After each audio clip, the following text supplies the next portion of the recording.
That's insane. Or did he make the catch? That may be one of the great throws ever made. He did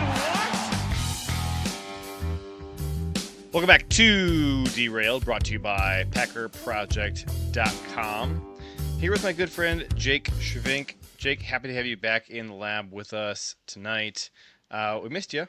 We missed you last week. We had a good time with Chris. Thank you, Chris, for pinch hitting. But Jake, welcome back to the show. Be honest. Did you miss us, or did you like having a break? It was nice to have a break. Based on what I was doing, I enjoyed having that week. But it's good to be back talking some Packers. Excited to see what you have in store tonight. I don't know what it is. JJ said it was going to be a good one. Excited to find out what that means. So, with you coming off the road and being pretty worn out, I wanted to give you a nice, easy episode that you didn't have to go pull a bunch of notes together. So I got you covered. We're going to have a really good time. I'm going to start, though, with we have some news that I like. The Packers signed Luke Lahey. Wait a minute. I thought they already did that. We talked about this a few times. Luke Lahey, tight end formerly from Iowa, spent some time with the Houston Texans. The Packers tried to claim him on waivers like a month ago, and he failed his physical, so that claim did not go through. And today they went ahead and signed him. They released wide receiver Jacoby Keeney James, or whatever his name was. It's something like that. I'm not trying to be disrespectful. As I'm saying it, I'm realizing I think that's his name, and I might be mangling it. And I'm excited mainly because I really liked Luke Lahey in college, and I wanted the Packers to take a flyer on him in undrafted free agency. So it's kind of been a long road to get here, but he's on the roster, and it's well documented how I feel about the depth at tight end. We do have Iowa Joe in the chat here. So Iowa Joe, he's trying to dunk on Jake, but I actually want to know, Joe, how are you feeling about bringing in Luke Lahey? I hope you're excited. Jake, question for you. Do you think that Luke Lahey has any kind of chance to stick on the roster throughout the year, practice squad or otherwise? Do you see this as kind of a nothing move, or is there something here for you? I think, just based on what else they have in this room right now, I think it's fine to bring him in here. I think we were excited about that opportunity when it was brought up previously. Now, in the league, I don't think we've seen a whole lot, if I'm not mistaken. But I think he did some preseason stuff. But I don't think we've seen him get into a regular season game. So, but overall, he's 6'6", he's around 250. It's kind of what Green Bay looks for, right? They're looking for that size threshold for the most part when they want these guys in the building. Yeah, I think he should be able to contend for a roster spot. Again, I don't think anything after Tucker Kraft should be guaranteed. Maybe Josh Wiley. Maybe Josh Wiley. I probably would guess today that tight end 2 is Josh Wiley, both because Luke Musgrave is injured and because Musgrave was invisible during OTAs and minicamp. Just did nothing. Josh Wiley's out there actually making some plays. It just seems like right now, Musgrave's going to have to actually put in some effort to get any kind of real playing time. Fred McFarley asks, do we know why he failed his physical previously? I don't think we know. I know that he was hurt at the end of last season, but I don't. I would guess that it was related to that, but I have not seen any reporting on what his actual injury was. But we do know he's going to wear number 86. So, got a jersey number 4. Usually, the number of a tight end who sticks on this roster. A lot of guys with 86 have hung around, so could be some good news. Any Hawkeye's a good Hawkeye, says Iowa Joe. I will raise you Josh Jackson.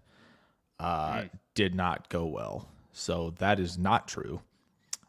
as much as You Joe just wants had to go believe and it. do that to all of us. As much as he wants to believe it. Just had to go and do that to all of us. Yeah, for sure. We're not letting that slide. We're not letting that slide. I received some fan mail saying that the quality of the show went downhill last week because Jake wasn't there, and they had to listen to too much JJ and not enough Jake. Gosh, so you're reading out my burner accounts, making sure that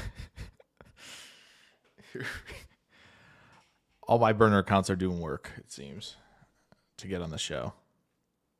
Well, speaking of getting on the show, I want to play a new game with you.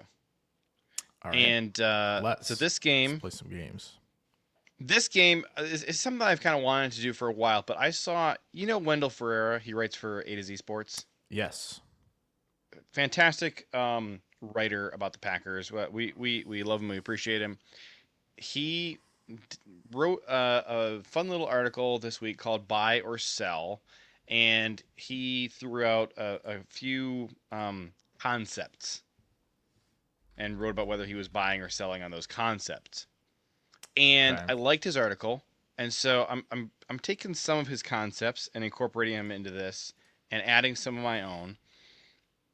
And I'm like, Jake, let's just do stock watch. All right, you buying or selling on players or concepts? I'm going to pitch them to you, and I want to get your reaction to this. All right. So first up, these first couple that we're going to do were dreamed up by Wendell Ferreira. Okay. Jagger Burton as an immediate contributor. Are you buying or selling? So I'll elaborate on this real quick here. So this is, you think there's an actual shot that Jagger Burton is going to be playing meaningful reps as a rookie, or you're doubting that has any real likelihood of happening? I think he can play meaningful snaps as a rookie. I don't think he's going to be like immediate impact. We're starting week 1, that kind of thing. I'd probably be selling the week 1 starter if that's kind of what some people are getting at. Meaningful rookie snaps I would buy. I just don't think this. I think this largely comes from concern about the starting 5, like Zach Tom, probably not going to be available. Aaron Banks, maybe not available. Anthony Belton seems like the coaches don't have as much faith in him as you'd like to see. It's crazy. At this point of the year. Can't believe that. So you buying or selling Jagger Burton as an immediate contributor? If immediate means meaningful snaps during rookie season, then yes. If immediate is like week 1 starter, 70 snaps, no. Okay. If that makes sense. I think we'll see some stuff during the season from him, for sure. My favorite pick of their draft. So Jagger Burton. Yeah. I go back and forth. I think certainly for the pick value, the fact that we got him in the 5th, unbeatable. But I do really like Chris McClellan. I think probably the rest of the draft it's going to take some time to sell me on this, but those two guys are the two for me. Yeah, McClellan's probably their most immediate, impactful, probably best pick. My favorite, would still be Burton, though. I agree. So the next one, Marshawn Lloyd's health. Are you buying or selling? No, because the latest hype, everybody's saying, oh man, he's like actually healthy for real this time. You notice that he's healthy finally came out at the exact same time that we saw him doing a backflip at the baseball game. So why is he testing fate like that? Why are we doing backflips Drew at the baseball game? Sell bigly on Marshawn Lloyd's health. I think we got to be selling on that. Like for me, this is you have to prove it to me. I'm not going to be in on this and banking on the health of Lloyd full season. Like that's just not. I just can't fish in that pond. Like others might. That's totally good if you get it right. Awesome. He's gonna have to show it to me. That just is what it is. I gotta sell that. All right, next up. Oh, and I would say, I'd say so far I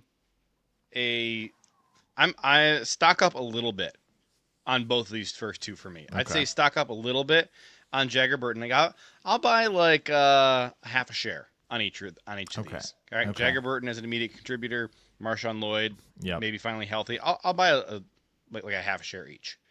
Yeah. All right, number 3, Bo Melton as a real offensive weapon. You buying or selling stock right now? What would you say defines real offensive weapon? I think at this point where like he was like punted out of the wide receiver room a year ago True. and moved over to corner, and you look at the numbers right now, you got your big 3 and then Savion, who else? Bo Melton, J. Michael Sturtevant, so I think real offensive weapon meaning he's going to make the 53 as a wide receiver and play reps, like actual reps, like let's say that he has at least one target per game over like the first 3 weeks. Yeah, I'd buy right. So that. three targets within the first 3 games. Yeah, they like him. He obviously had a big play in that first Bears game last year. Yeah, I think I'd buy that in terms of Bo Melton. Okay. I think they like him enough offensively. They're a team that's going to attack down the field no matter what. He's made plays on the field. Like that's, yeah. And now that he knows he's playing on the offensive side of the ball, I expect to not see an Eagles game from him this season where ball is going off the helmet, ball is going through the hands. We should be back in receiver mode. All right, I get it. Corner mode, that's where we started. They're supposed to drop the ball. They're not very good at it. Let's get back to receiver mode. I think I'm selling a little bit of stock in this one. I like Bo. I would keep him. I just am not feeling the love from the coaching staff at the moment. Here's right why it's going to now, work. Here's why it's going to work. Project right now today, I would think that he's going to be left off the 53 just based on like how I think the Packers feel about him. So when they don't play any it. starters at MetLife week 2, Bo Melton's going to get a lot of targets because they know not to play. Or he's going to be playing quarterback. He could be playing quarterback, but they know not to play on that field, I think. So yeah, they'll be trotting out preseason roster there for that game, and probably still win because it's the Jets. So the next one I want to do for you, I got to make sure that you understand what this is because you could take it backwards. So the concept is kicker controversy. Are you buying stock on there being a kicker controversy? You think that there's actually a problem. Whereas if you say sell, you think, nah, man, it's all set. We're good at kicker. I think I'm selling because I think the Packers think they're good at kicker. Maybe not so that I am or the person next to me or guy coming down the street is necessarily based on what we've seen so far, but I think I'd sell the fact that like we're gonna see some sort of like this is Trace Mack's year, period. What if instead of competition or controversy, what if we just said concern, meaning that there's actually a problem that is going to present itself during games? There's going to be enough missed kicks in games that you and I are coming on this podcast kind of pissed off. I think that's within the realm of possibility for sure. Would I be buying that we're going to be ranting about the kicker during the season? Yeah, probably. It just seems inevitable at this point. They're trying real hard. But yeah, I think there's a good chance we're talking about it at some point. But I don't know if that necessarily means that it's that like if we're talking about it, that means that the experiment's done or whatnot. I think there's going to be a pretty long leash here. Trade up for the guy, you draft him. I think very much selling the idea that there's like a controversy or competition here for sure, but probably buying some sort of, they lost because of this, and sure, it could be kicker related during the season. Sure. There's a part of me that wonders, how similar this might feel to Anders Carlson, right? In that, For sure. let's say that things start off rough. Is Goody sitting there going, boy, I was just here like 5 minutes ago with Anders Carlson, and I didn't exercise patience, and I said, we have to win now, and we can't dork around with kicker issues, and so that's why I went out and got a proven veteran in Brandon McManus. Now, do I make the same decision I made then and say, I can't sacrifice wins for the sake of potentially developing the next Dan Carlson? Or does he try something different because, you're faced with the same problem in a, relatively short time span? I don't know. But it does make me wonder how he'll handle that. It would be nice to have somebody you could rely on. No question. Doesn't mean it's not smack. It's just, it's tough. It's tough to feel uncertain about a position. But like, this is, we live here. Special teams uncertainty. We live. This is where we live. Packer fans are very comfortable being uncomfy. Don't kick. Don't kick. Teams. Just don't kick. Then the Steelers tried that one year. It's got to go better. The more we've dug into the offensive bag, 2-point conversions, goal line stuff, I just feel like we can make it work. So Iowa Joe has a question here. Who are you taking, Melton or Sturdivant? We're going to come back to that question in a minute. I just wanted to acknowledge it. But the reason we're going to come back to it is because we had a Sturdivant question coming. So We'll circle back on that when we get to the Sturdivant question. Well, heck, actually, I guess we could just ask the Sturdivant question now and answer the Sturdivant question and then answer Joe's Sturdivant question. We'll do that. So are you buying or selling stock on J. Michael Sturdivant to make the 53? So you and I earlier previously penciled him in. Are you today buying or selling the stock that you were holding? Do you want to hold less stock than you did previously, or do you want more of that stock? I'll buy a little bit more. I think this has the makings of a Lazard type of trajectory here. Interesting. That's interesting, because I feel like at this point in the year, Lazard was already making some noise in OTAs and minicamp, and I didn't feel like Sturdivant really was. Do you feel like Sturdivant was? I had no idea. OTAs is kind of just coach speak. I'm just not plugged in. There's got to be a little bit of a break from football, and again, coaches are going to talk up Burton because they need to push Belton. Coaches are going to talk like Ben Johnson buying stock in Luther Burden. Wow, that's crazy. Would never have thought that the coach of you're coaching the player you drafted for sure in the second round of the 2025 draft. You're buying stock in him. That's crazy. So I don't know. The OTA stuff it's fun. It's, showing fun slow-mos of plays that, the Cardinals showed a really interesting one. They were like, oh, look at this chemistry between Beck and Jeremiah Love on this basically little out route from the backfield. Wow, look at their chemistry. It's like, what? Shut up. We're just in a season where we have to have a little bit of something. And so I just think body type wise, I think he's just not something they necessarily have right now. And Sturdivant, you think he's got a unique body type they don't have right now? I think so, yeah. Okay. So elaborate for all of us. I think he's just. That's an interesting comment to make. I think he's more sacrificial X than Christian Watson is, right? I think he can handle some of the more physical stuff. Watson's done a lot better with that over time. Mean sacrificial X. Oh, yeah, it's trotting a guy out to the boundary on the line of scrimmage to get swallowed up by the number one corner, so your other playmakers can your real playmakers can go make plays.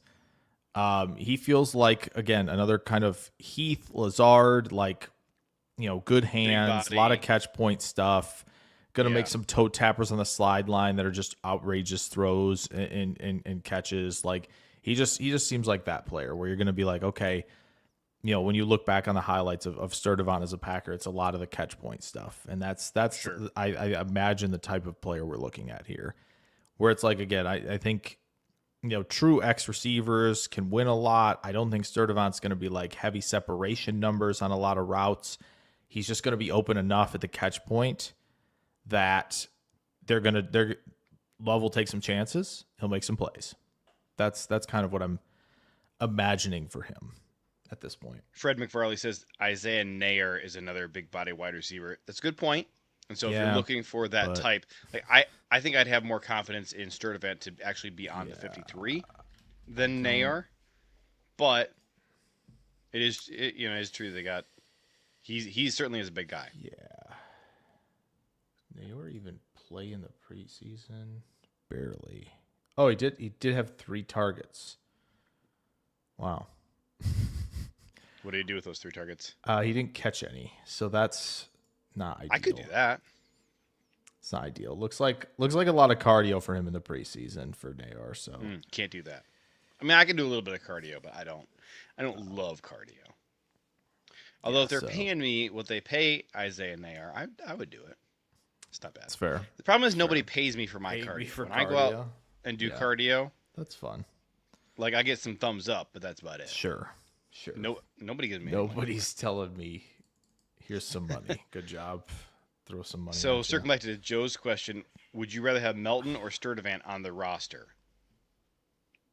So from a numbers standpoint, I think this would come down to if you were only keeping 5 wide receivers, right? So you got your big 3 and Savion.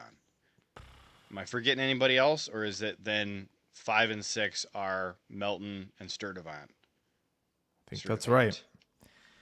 So I think that's right. If they're keeping 5 wide receivers, well, there's also Sky Moore. Oh, yeah. There's Sky Moore. So if they we keep forgetting he even exists. So if Sky, I wonder why we forget he exists. Goodbye. So if he makes the roster as the as the DR, returner. Yeah, he's the DR. Yeah. Yep. Saves 1 spot. So then you only have 5 wide receivers. Would you rather have Melton or Sturdivant? It's tough. This is a tough spot because I think how much 11 are we going to be in? Well, here's the thing. Melton, we've seen. We know what he can do. We know he can play, and we know he has rare speed. Yep. He's hard to replace. Yeah, that's where it kind of feels like you have the Reed backup if you're going to run a lot of vertical slot stuff, and Reed, if Reed's on the pine because of injuries. I think I would pick Melton, but I would be sad. So sad. I would be cutting Keyshawn Nixon and pretending that Bo Melton is a cornerback, but only playing him at wide receiver. That's what I'd be doing. That'd be a good way to skirt the system. Yeah, I think. I'd say, listen, Goody, it's your boy, Matt LaFleur. Got to tell you, Keyshawn, he's got some real BO problems. Got to get him out of here. So, hear me out. Move Bo Melton back. You told me we can only have 5 wide receivers. So, let's move Bo back to corner. And I'll totally play him at corner, okay? Totally. He's not going to be out there as the 4th, 5th wide receiver in the rotation. Yeah, I guess the one thing I feel like, again, if you count Golden here, right? You count him. There's a lot of vertical speed already on this team. Oh, right. Okay. If you're counting him as in the realm of vertical speed guys as well, like Reed's vertical down the field, Savion, you expect to do so as well. Like it feels like maybe Bo Melton's more redundant and not the big body catch point winner. That's where I'd probably lean Sturdivant here, because I think the amount of speed all over the room, kind of maybe makes Melton a little bit. Yeah, just a little bit more redundant. But it just depends. Do you want more redundancies at like slot receiver, right? Do you want more? In this offense, I might. Yeah, Well, I don't know that's the though. thing, though. I think I come down the side of speed though, because you look at I think that's anytime right. we don't, like when Christian Watson was out, and we were not playing Bo Melton, by the way, because this coaching staff ticks me off to no end. But Yeah, when Christian Watson was out, like our points per drive like plummeted. Like this offense has never been able to function without a speed guy. I don't know why Matt LaFleur is incapable of creating offensive production in the absence of a field stretcher. Seems to me like that is an important thing to be able to do. And since you refuse to hire an offensive coordinator, like you've had a few years to do that. I think we're not going to give you a pass for that. yeah. Joe says essentially that if we're keeping Bo, he needs to be the returner in place of Sky Moore. I mean, probably. Right. If they don't keep Sky Moore, I think you're keeping both of these guys. Because I think they'll probably ask Melton to be doing some returner stuff. I don't think they'll leave that stone unturned. I mean, Joe wants to has know, that ever what if we turned a before? wide receiver to a running back? Has that ever happened before? Sure. Well, of course. Probably Ty not with the Montgomery. body types that we would want to move to running back. Everybody talks about Savion Williams, but he's like 6'11". So no. Ty Montgomery was like a chiseled brick when we moved him to running back, by the way. Like honestly, like closest body type, probably Jaden Reed, but except that he's like a 2. Yeah, except he's All the guys over 200 are built like, stretch wings basically. It's just kind of these like pencily wings in the NBA. That's kind of what they feel like. A lot of like Durant body types once you get to over 200.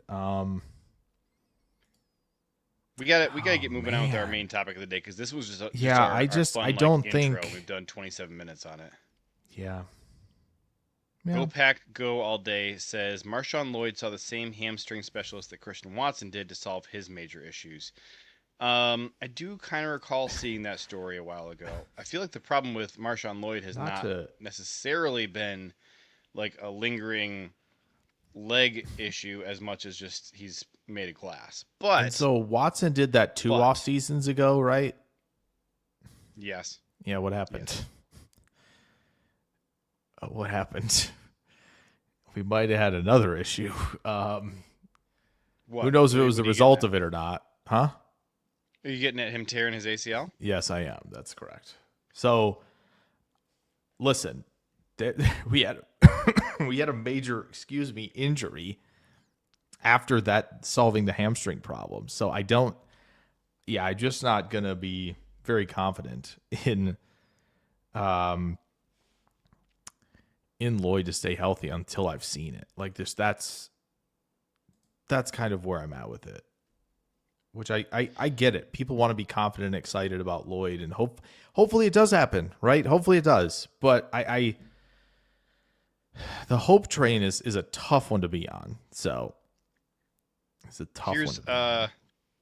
I have to step away for a quick second. Here's some news we can run with, because I've seen this Pelissero tweet as well. So. Okay, yeah, if you'll do that one, I'll be right back. Thanks. That. Yep. So, yeah, you name it for Marshawn Lloyd's injuries. Says too old for this, pretty much, because I think it's just, again, at some point we need to see something, and it's a prime opportunity right now for him. There's a good chance we see suspension, cut. Who knows from Jacobs, but yeah, hopefully it's fixed. I just don't know if that's going to be the case. So yeah, Iowa Joe says breaking Tom Pelissero reporting Brendan Sorsby is applied to enter the supplemental draft, which is not something talked about a bunch. I think, I'm trying to remember. I think the last supplemental draft picks were Sam Beal and Adonis Alexander, 2 corners. I think Beal was from Western Michigan, one of those MAC schools. and Alexander was from Virginia Tech. I think they were used like 5th and 6th round picks. Were used to acquire them. A quarterback going in there is much more interesting. Obviously, right before this, it was the news broke that the NCAA and the Big 12 were going to be going after Texas Tech for their ruling. So makes sense. NCAA is getting involved. Sorsby says, no, thank you. We're not going to drag this out anymore. Goes to the supplemental draft. Makes sense. And yeah, I have to imagine the Cleveland Browns are going to be heavily interested in doing this. I'm still not sure they have a QB at this point. They can pump up their allegation boy all they want to be the starter. We know he's pretty much cooked at this juncture. And then obviously their 5th round pick last year, Shedeur Sanders, still likely means that they're the team that would probably go this route. Maybe Arizona. Maybe Arizona's interested, but it might be faux confidence in Carson Beck, but they love running with that. Think he's going to be a Brown. So, I for one, and I don't know if you already said it, I'm very glad that the Big 12 is hitting back at. Yeah, Texas Tech just went after found corrupt judges who went to Texas Tech. So, yeah. So I have a question for you, Jake. Did you enjoy our little stock watch game? Would you like to bring this back next week? I think the stock watch game is good. It forces me to now read reports of what's going on at OTAs. I will say I put a little more stock in OTAs than you do, but I think that I am probably maybe leaning too heavily on what the reporters who are there think about what they're watching rather than listening to what the coaches do say. It's always tough when you can't get a lot of eyeballs on it yourself. Yeah. I guess I was wrong. Jalen Thompson. I didn't think he was a supplemental draft pick for some reason. I thought he was like picked in the regular draft by the Cardinals, but no. So 2019, last time a player was drafted in the supplemental draft. By the way, Sam Beal was a 3rd round pick in the supplemental draft. Oh, interesting. By the New York Giants. So careful, don't listen to Jake. He's going to be telling you that Brock Purdy was in the supplemental draft. And then the most notable name this century is certainly Josh Gordon in 2012. So wouldn't be shocked. I mean, Cleveland Browns, they put in a second. Go get him in the supplemental draft. That might be exactly what it takes for them to get Sorsby. So that'll be fascinating. Fire up those supplemental mock drafts. Who's going to pick him and when? Have fun. You get yourself the next Terrell Pryor. All right. Good. So here we go, Jake. I want to talk about the plan. What the Packers have planned over the course of this offseason for the team. So it starts, for me, with a big question. Were the 2025 Green Bay Packers frauds, or were they just injured? So that's the overarching question, and I think that's a big part of this. You could say, it was more that they were like unlucky. Like, how do you get so many injuries to the star players? And you could say, well, but the injuries came at positions where we were already concerned about the depth. Sure. And I have a list of kind of items to go down, piece by piece here. Yeah, okay. What's up? I was going to answer, but if you got more to go through, yes. Well, if you answer right now, then there's no podcast, Right, I gotcha. I mean, I have thoughts, for sure. I would hope so. If you didn't have thoughts on this, I'd be questioning whether you can podcast. Sure. Are they fraudulent, unlucky, too fragile? Was it just a lack of a thick enough depth on this roster assembled by Gutekunst? Where would you land on that? I think they weren't frauds. I don't think they were tippity-top contenders. And I think the main reason why they weren't tippity-top contenders is because I do think the offensive line just was not up to snuff last season. And that offensive line, to me, wasn't good enough to get the job done. I think they'd be good enough everywhere else. Obviously, I think, With the defensive line. I think the defensive line was fine. You have, if assuming no injuries, you have the ultimate force multiplier. And I think, and we think, a player who might have been starting to round himself into form late in year 3 in Van Ness, that I think would have been extremely, extremely helpful to benefit off of Micah and have, again, just be force multiplying all over the place on the defensive line. I think the defensive line was fine. I think that the pass rush benefited the secondary. The safeties could cover up enough. It just really, to me, it comes down to, I just don't think the offensive line would have been able to handle the Rams or the Seahawks well enough to reach the mountaintop. And I think you're reaching the mountaintop. Was the big difference from a personnel standpoint, not execution, not like strengths and weaknesses, but a personnel standpoint? What was the difference for you from going from 2024 to the 2025 offensive line that made such a big difference? Because a lot of people felt like the offensive line was a strength of the 24 team. Yeah, which is interesting. Josh Myers and Elton, I guess. Like, I don't know. But again, if you're gonna single out Elton here, is it just because he took a big step backwards, or is it again? Yeah, probably the injuries. Step backward, getting up there in age. I think you could put that a lot of it there. The center solution just did not come to fruition for them last season very much. Meaning Elton or meaning Sean Ryan? Yes. I just think, again, throwing in Sean Ryan mid-season was just never going to be like, okay, this is going to be excellent, right? This is like, okay, now we're in like try to figure this out for the future mode. And so center not being rock solid really hurt them.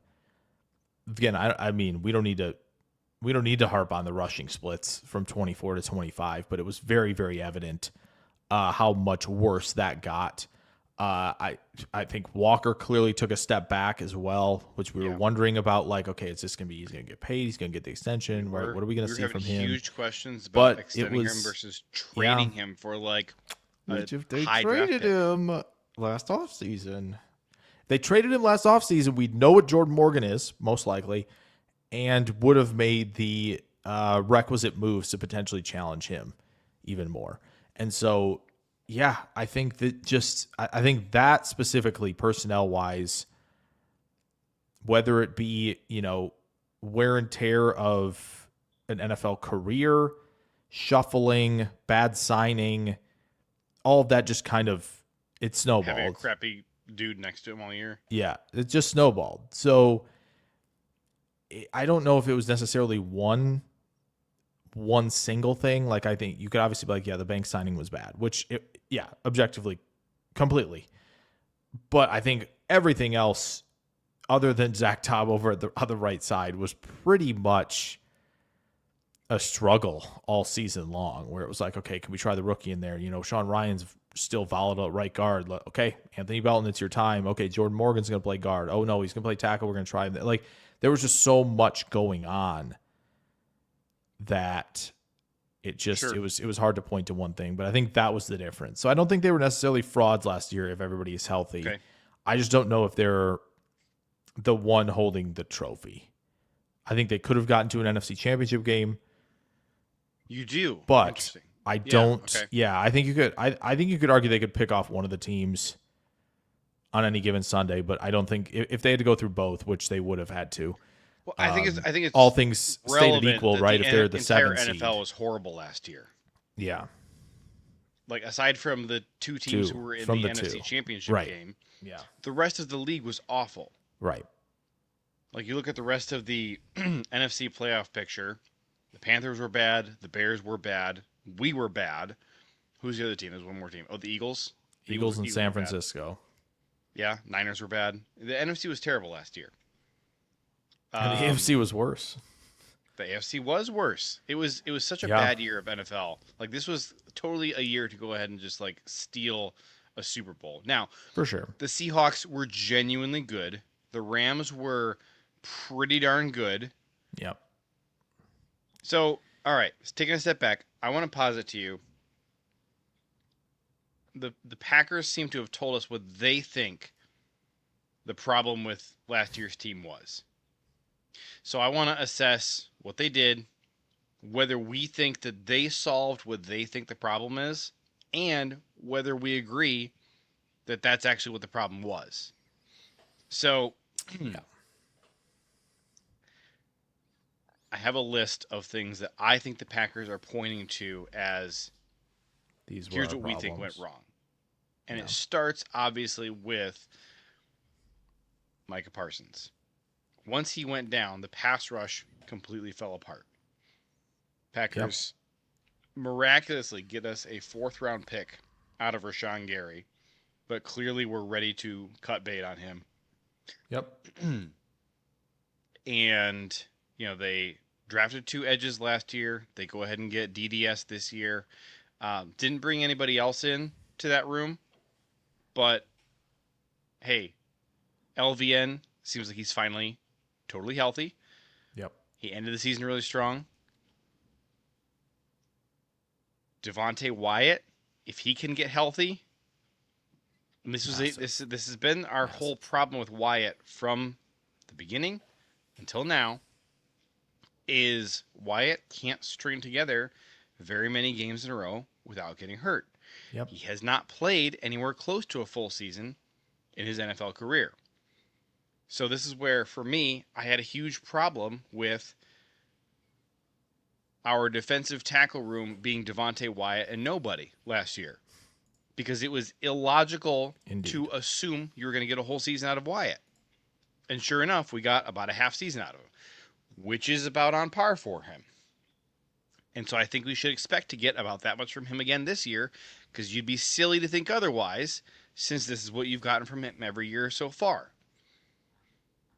And we'll have some more Wyatt conversations later this summer, because there's the whole issue to talk about with, does he get an extension? I don't want to get into that today because we don't have time. Sure. But you look at the defense, I think that clearly the Packers are telling us that they felt like injuries hit some unlucky points and that they didn't really have the ability to backfill at every position the way it needed to be done. And they seem to really feel that adding some additional depth to the defense is the biggest differentiator between staying good and falling apart again.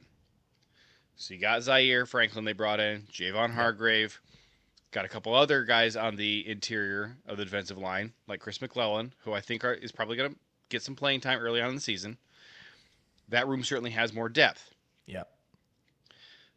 Edge doesn't really have new depth, but you do have younger guys getting more experience. You could certainly make the case that there's more depth in that room now than there was a year ago, just from a standpoint of Baron Sorrell being, having a whole year in this system, and then swap DDS and Rashawn Gary. How much of a gap is there between the version of Gary we got last year and what a rookie DDS could be? Frankly, there's probably not a huge gap because we didn't get much from Gary last year. Yeah. Yeah, I think they very clearly, free agency my plus question draft. to you, Jake. My question to you, Jake, about the Micah issue, though. Do you think that Micah made the Packers a Super Bowl contender when he was there, or was he just covering up a pass rush problem?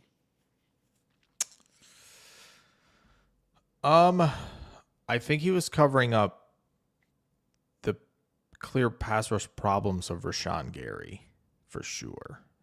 Gary had a lot of sacks in like the first half of the season, which were very much clean-up sacks thanks to multiple guys being on the ground because of Parsons. Well, Mike had 78 pressures before he got hurt. Yeah. 78. That Right. led the NFL, mind you. Yeah, and so like And they were 9-3-1 at that point. I do think Goody has definitely struggled to address defensive end pass rusher effectively. I think there have been some solid players, but the game against Philly in the wild card round where Hurts had 9 seconds to, sit around in the pocket, read his newspaper, drink his coffee, finish his croissant, and then throw a touchdown pass. If that wasn't indicative of why they need to go, trade for a guy like Parsons, like that was it. Like he's clearly struggled to find extremely impactful pass rushers. He can find moderately impactful pass rushers. Maybe LVN is a difference maker this year, but it does feel like Parsons was, a cover up of kind of what they've failed to do in the draft. And that's, there's a lot of teams where one guy's covering up a lot of the stuff. I think, but very clearly with him, everything was clicking on all cylinders, defensively with disruption up front because of multiple alignments and what he does for your defense, because he can win from an edge defender spot. He doesn't have to. He can move all over the place. He's got that unique sort of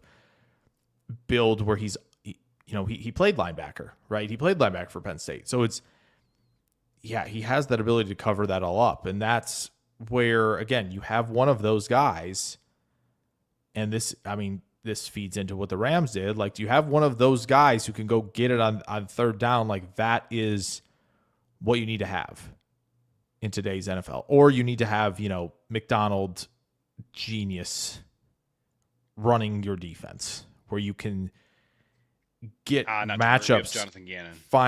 Find really, really good matchups, 3 to 5 times throughout a game to create those, right? And they had a stable room of guys. Like, they didn't have a Parsons, but they had, to me, I think one of the most rising valuable pieces on any defense in the league in Byron Murphy. And they have the rotation of your DeMarcus Lawrence, Boye Mafe, Derek Hall, who got that extension just recently. And so that was enough.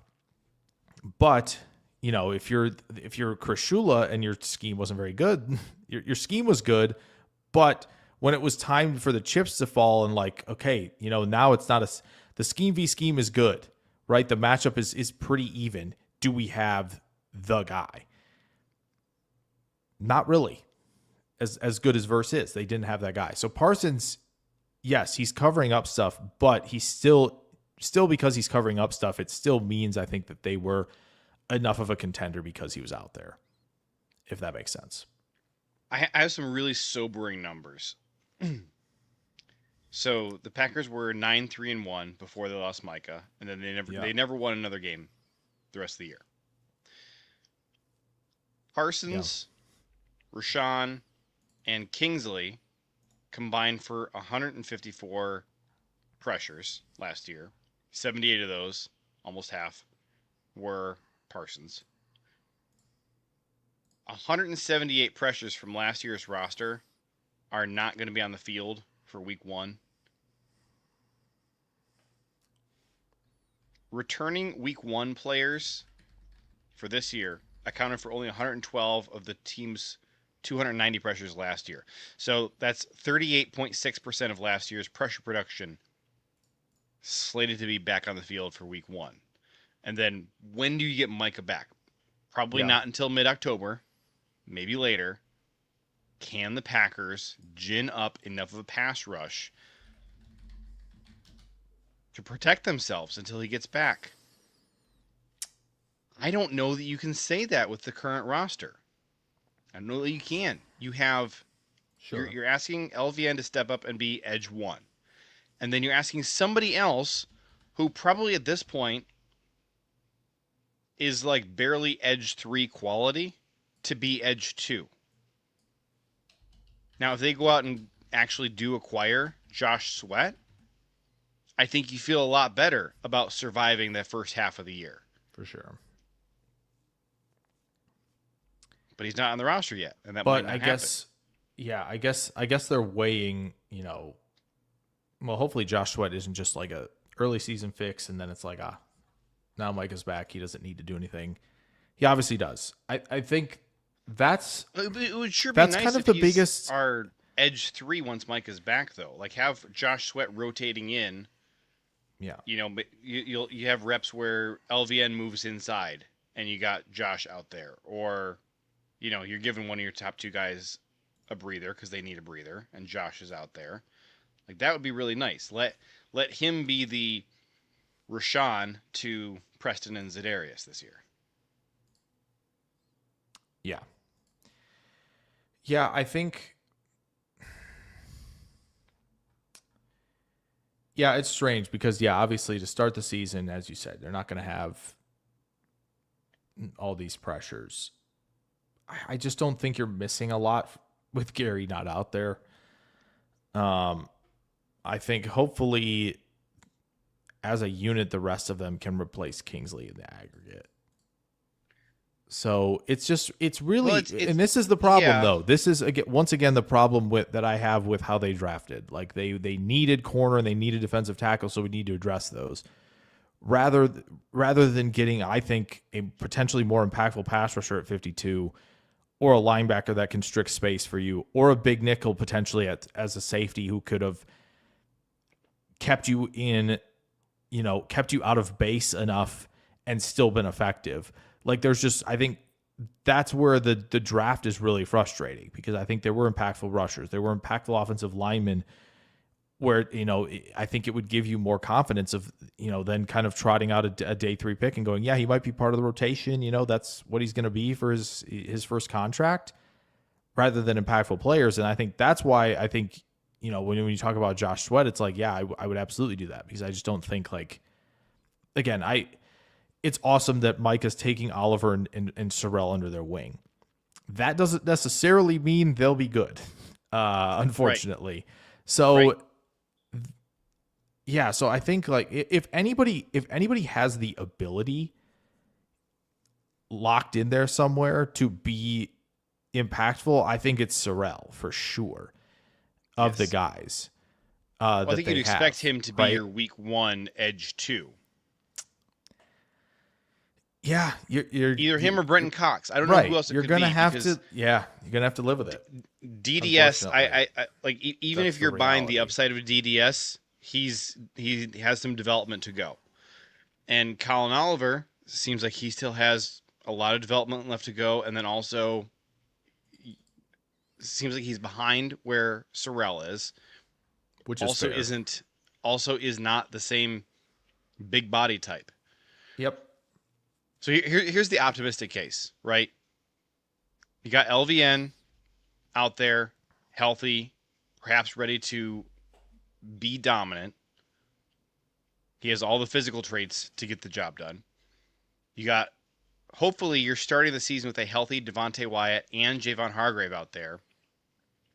So then maybe you got Zaire Franklin adding some juice, and Edgerrin Cooper, obviously, and Jonathan Gannon scheming up some good one-on-ones. And, like, not for nothing, Micah says he believes in the group.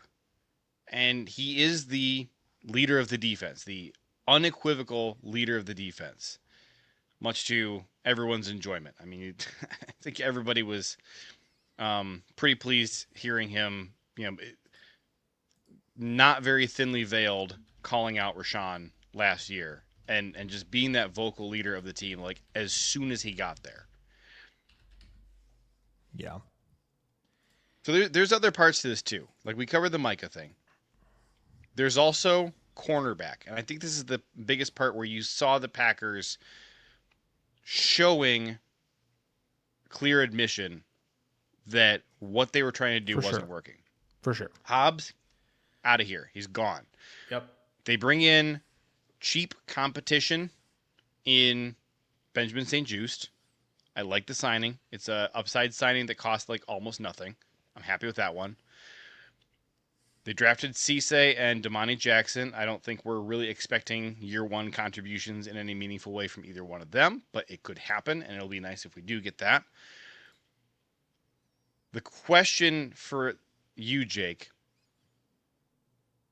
there's a bunch of bodies in there. Do you think that there is any clarity about who the top guys in that cornerback room actually are? And if there is, are you comfortable with Carrington Valentine being a week one starter? No, of course not. Okay, I think since you're saying the of course corner not, room, the corner room since you're is saying of course not, do you think corner is the position most likely to wreck the season? yeah. On defense for sure. On defense for sure. I like, frankly, cornerback wrecked the season last year. Like the edge and defensive tackle Injuries. problems created by the injuries Yeah. stopped covering up the Correct. horrific Correct. Achilles heel that was our McDonald's employee cornerback room. Yeah. You know why the coverage, pass coverage that's worked gonna be their early in the undoing. season? Is because the quarterbacks were laying on their backs. Yeah. Like from the first snap of the season, Jared Goff is sprinting as fast as he can in terror away from Micah Parsons. Yes. Correct. So guess what? It doesn't matter if you have cornerbacks at that point. Correct. So what I really don't want is like part 2 of the second half of last year, right? Because for week 1 of this year, we're not going to be the team we were week 1 last year. We're going to be hopefully a slightly healthier version of the team we were at the end of the year. Yeah. That's fine. Playing Kyler, playing the Jets. Let's get to the ramp up phase early on in this season. You got to win some ugly games, whatever. Like I think the most important thing through the first 3 weeks of this season is going to be like, are these positions going to end up, are we seeing enough promise that they're going to end up not, as you said, costing us the season late when all these guys are back? And so luckily, I think they've put them, the schedule makers have put the Green Bay Packers in a really nice position where I don't think they need Michael Parsons or Kraft or some of these guys to beat the Vikings and the Jets and Atlanta, right? Like, no disrespect. Well, a little, but I think like, I'll disrespect the Jets. If we lose to the Jets, I'm calling for Matt LaFleur. As I said, the only way they lose to the Jets is that they do what I said they probably should do anyway, is just forfeit the game to not play in the field, because we don't need more catastrophic injuries on that field. Good news, though. For the World Cup, they put on some nice grass, if you haven't seen. Looks pretty nice out there. Freaking Jake, you know what movie I saw last night? What's that? I saw Moneyball. So when you were talking about recreating Rashawn Gary in the Brenton Cox in the aggregate, I was chuckling. Yeah. But also, you know when Billy Bean trades, who was it? Pena. Who was it? Yeah, Pena. When he trades Pena, Yes. so that the manager will play Hatterberg, Yeah. right? Yeah. Goody should suspend all of the starters of his team. Yep. He should institute a 4 p.m. curfew and not post it anywhere, and then suspend them all for one game with pay Sunday, September for 20th. violating the curfew. Yep. So that Matt can't play anybody. Troy They still might win. They still might win. That's the best part. They should just do the thing they did against Minnesota. Just do the thing they did against Minnesota. Yeah. Week 18 last year against Minnesota, just do that at the Jets. You might still win. As long as it's not. If you don't win, it's an AFC loss. We're not worried about it. So Troy says betting the season on Elvian and Baron Sorrell as DE1 and DE2 for 5 to 8 weeks is diabolical. Give up a 2027 conditional fourth that can be a third, and a 2028 6th or 7th, and get Josh Sweat. Period. So I get it. I think I get why you're framing it like this, but to me, I would just frame it as like, at the end of the season, I'm not trading for Josh Sweat just because LVN and Sorrell are your starters early on. I'm trading for Josh Sweat because he's good, and having Sweat, Parsons, and LVN for your stretch run is a massive deal. Right? So I'm not doing it just to get through get through 5-6 weeks. I'm moving to get Sweat because that's a Super Bowl chip pushing move. Right? So I think maybe that's, again, the framing isn't how I'd look at it in terms of going after Sweat. Like, again, if you're confident in what the rotation looks like when Micah is back, then you don't go trade for a guy. You're like, well, he'll help us for the 5 weeks, and then I'm not worried about what he does. No. You're trading for Josh Sweat because you think that three edge rusher rotation is going to be excellent and render the guys in the background moot for your postseason, right? And I know Gannon's going to rotate guys, but and specifically because he's going to rotate guys, having 3 guys who are impactful is a massive deal. So like that's how I would frame it, right? Like I'm not worried about if they're confident enough, right? Let's point out that we have not seen in a very long time a good Packers team that had adversity early in the year get left out of the playoffs. Like, when was the last year that happened? Honestly, like, you're right. Here are the years that we've missed the playoffs recently. 2022, crappy team. Yeah, not good. 2018, probably the closest you could come to saying, but like they ended the season on a wet fart sound. They were pretty bad too. They were pretty bad. 2017 is like maybe Rodgers injury. With Rodgers coming back, that's like maybe the closest I could come. And then like, when was the last time before that we missed the playoffs? I can't even remember because it's been a long time. What year was it? 08? Yeah, so 08, Rodgers' first year, as a starter. And what have we seen a lot more of? A dog water Packers team backdoor into the playoffs. Yes, absolutely. And get shellacked in the playoffs because they don't belong. For sure. So I'm more concerned about addressing that. I'm more concerned about let's make sure we have the horses to be good at the end of the year. Yeah. Not, oh no, we need to make it into the playoffs. Frankly, I don't care very much about making the playoffs. I'm not excited if a bad Packers team makes the playoffs. No. And if we're on the verge of maybe we'll make it in the playoffs, maybe we won't. Like, there's other sports where I have a fandom where I'm like, oh man, like I just wish my baseball team would make it into the playoffs because we suck. Whatever. Yeah. Not the Packers. Like, if the Packers are not Super Bowl caliber, I kind of don't care very much about anything else except for like development of the youngsters and are we about to fire our GM and get a better GM or head coach, right? Sure. So I'm not super concerned with are we going to make the playoffs. As it turns out, when we were talking about LaFleur, better head coach, all of that, we did bring up like hiring Vrabel. Turns out that would have actually not been good. It seems. And I can't remember if I was pro hiring Vrabel. I think I was because I've always liked Vrabel.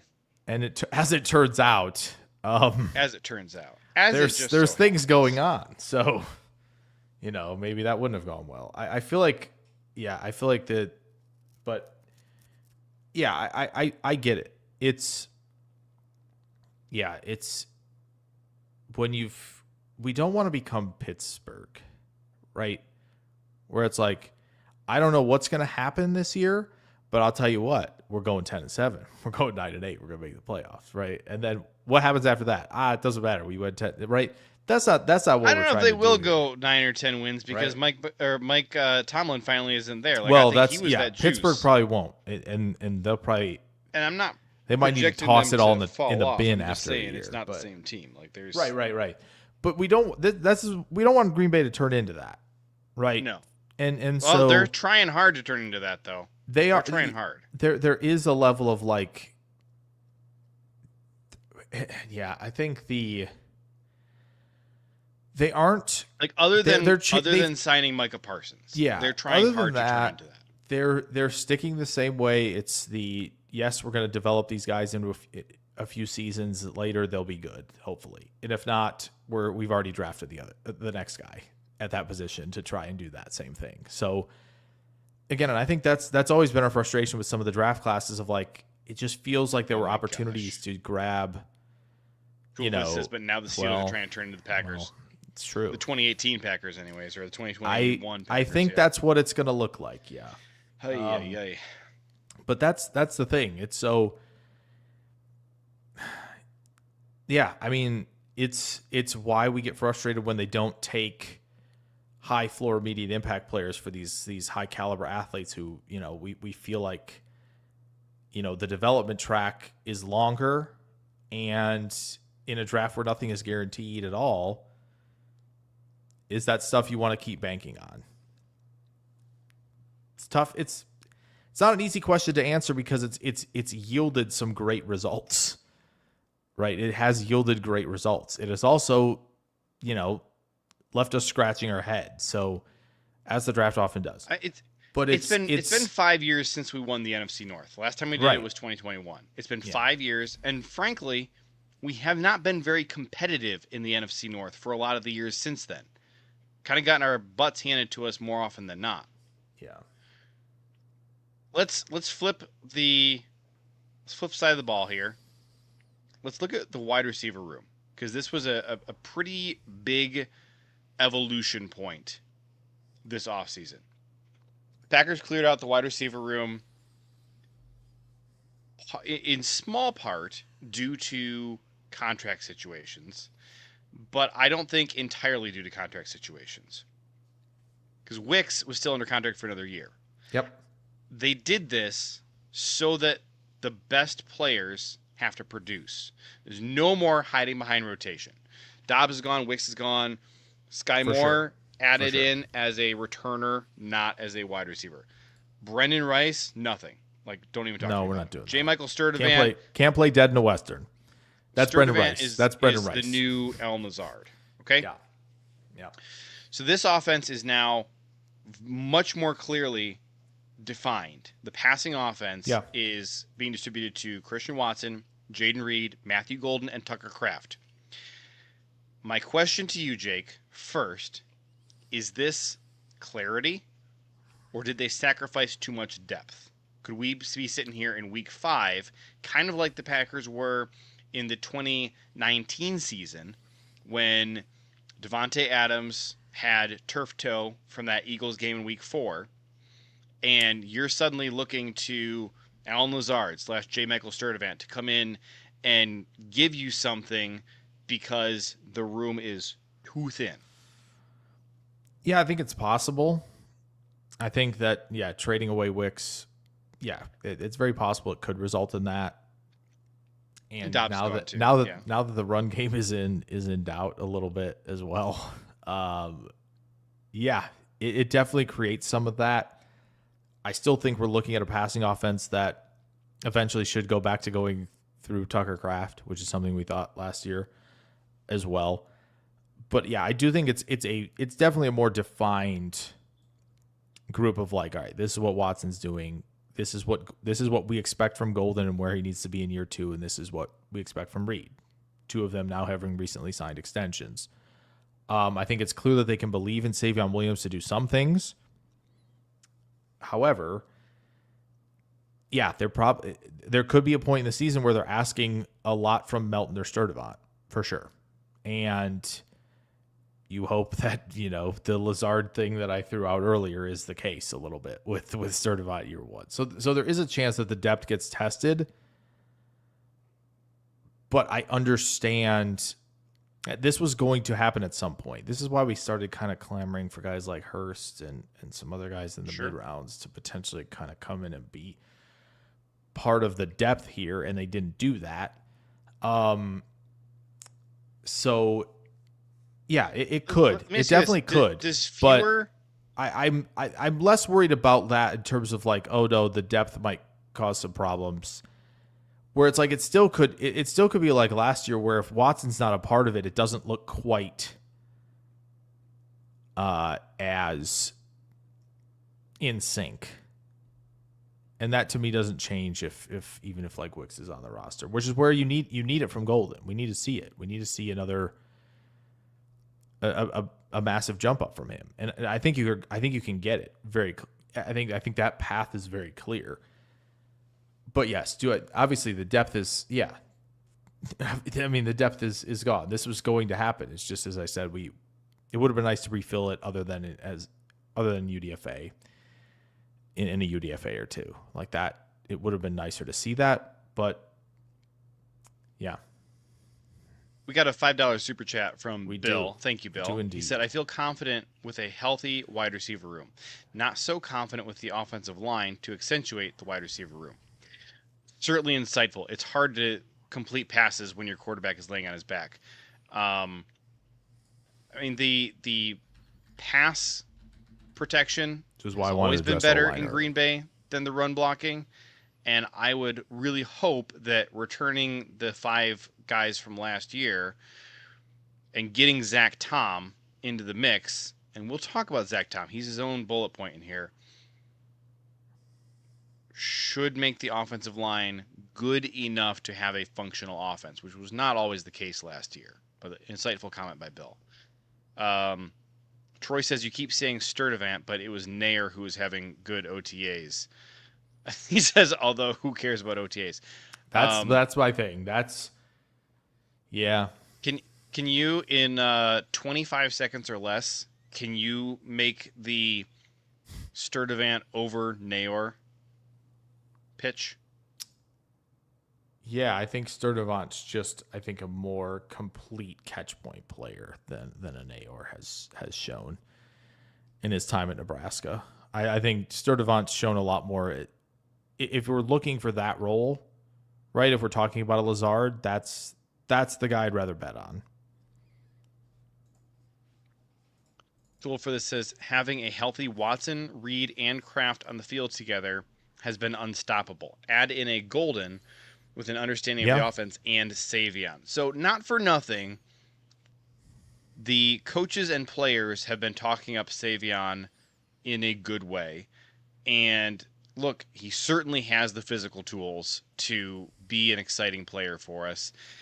I want to ask you, Jake, rewind the clock back to 2019. All right, don't look at those wide receivers with hindsight. Just think about who they were in 2019. But the guys behind Devontae. All right, so we're talking Alan Lazard, who he was at the beginning of 2019. Sure. Geronimo Allison, EQ. My guy. Was there somebody else? Is Geronimo, EQ, Lazard? Who's the other guy? MVS. MVS, thank you. And then frickin' Darius Shepard, who was horrific. Okay. Who they were in 2019. I think MVS and Lazard are clearly the guys that's going to be hardest to like rewind how you think about them. Who would you take what we think Savion is now or what we thought MVS and EQ and Geronimo were at that point in time? All right? Try and separate hindsight and how you know that their careers did pan out. What you thought of those guys, Aaron Rodgers screaming at them in practice because they absolutely sucked. And then you had to bring Alan Lazard basically off the practice squad to come in and be wide receiver 1 in week 5. Sure. So who would you take? What we think Savion is now or what we thought those guys were at that point? Well, as someone who was not really ever a believer at MVS, that one's an easy one. As somebody who has always been a believer in Geronimo Allison, I know where I stand on that one. As far as EQ goes, like I get it. There were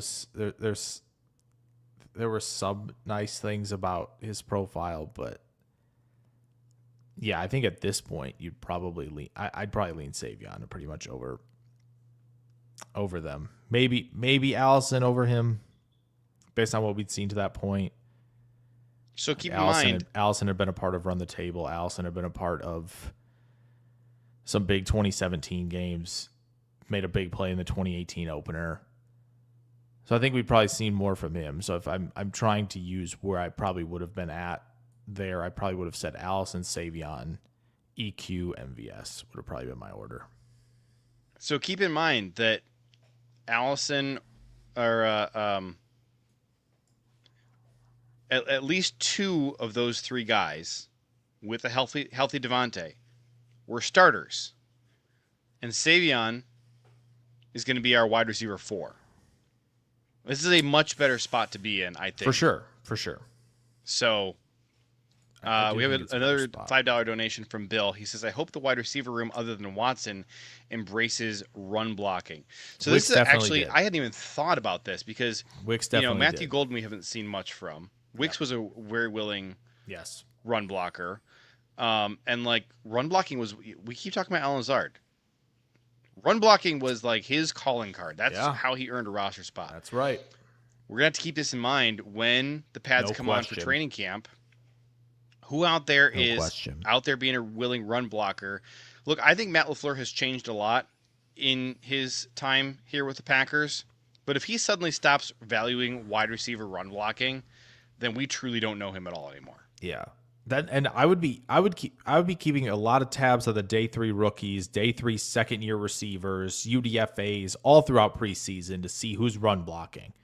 Right? If they're a roster bubble team, if they're, some team who thinks that they're going to stash them out of practice squad, like I'd be looking out for some of those guys because I don't think Green Bay would at this point, again, if Sturdivant doesn't show what we think he could show, like we've talked about, maybe they just, cut bait with Sky Moore and Melton's emergency receiver, mostly returner. Like they could be scouring the practice squads for guys who have that willingness to do that. Like I wouldn't rule that out. So if we don't see it from any of these guys, like Savion, who we'd like to see it from as a bigger guy, right? Obviously not super bulky like a tight end, but that needs to probably be Sturdivant's music. That needs to be Nayor's music. That needs to be. I don't think we're going to see it. He's probably going to be good. It would still he's be not going to nice be. He's probably going to be decent at it with Rice. Yeah, Rice is going to be decent at it. The problem is I just don't think he can do. Oh no, I meant Reed. I was saying Reed. Oh, Rice, I just don't think can do any of the other receiver stuff. That's the problem. Well, here's a Rice question. Block. Iowa Joe says, with the slowness we were seeing in Rice during his routes and OTAs, could he potentially bulk up and be a tight end? I don't think Joe, so. I'm sorry. I'm going to go the opposite route and say I just don't think he's an NFL football player. No, he's my can't play dead in the Western player on this 90-man roster right now. That's just. Normally, I really like those kind of creative ideas, but I just like I don't see what there is to develop in Rice. We haven't seen anything in him worth developing so far. Yeah. Tool for this said the worst part about EQ was Goot being hesitant to draft his brother. So that made me mad. I was so mad that we drafted Amari Rodgers because I wanted EQ. I was super mad. Amon-Ra, thank you. Yeah. Hey, I liked EQ as well, but I liked Amon-Ra in a very different way than I liked EQ. And I didn't like EQ once he started playing. I liked him before he started playing. I liked the idea of EQ. JJ was a dreamer with EQ, an idealist. Yeah. Speaking of, we have a podcast topic coming up in the next couple weeks here, maybe next week, which is going to be players who you were all in on who didn't pan out for the Packers. But we're saving that one. I just think that's going to be a lot of fun to talk about.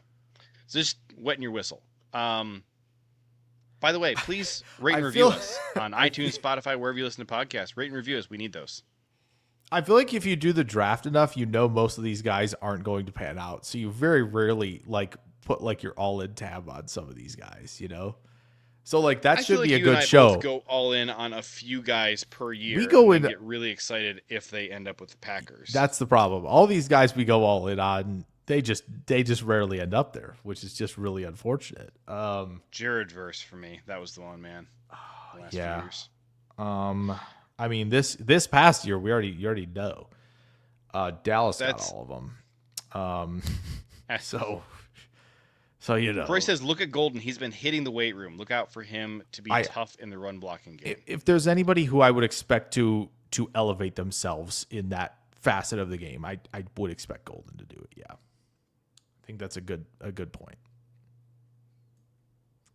So, I'm trying to look at recent pictures of Golden to see.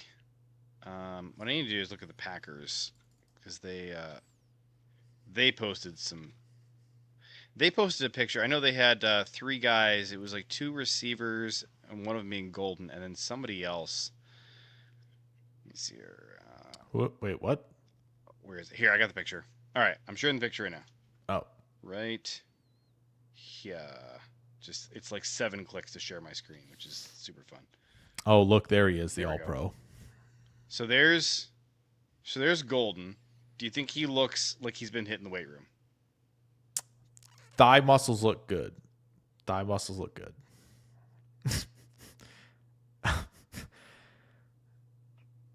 Has Reed also been hitting? Has Reed also been hitting the weight room? I mean, Golden's He definitely looks thicker. Looks thicker, yeah, but I'm he not sure does. that's I'm worried necessarily. Is that candy? No, I don't think it is, but maybe. But like, I think. Look, Golden's growing his hair out.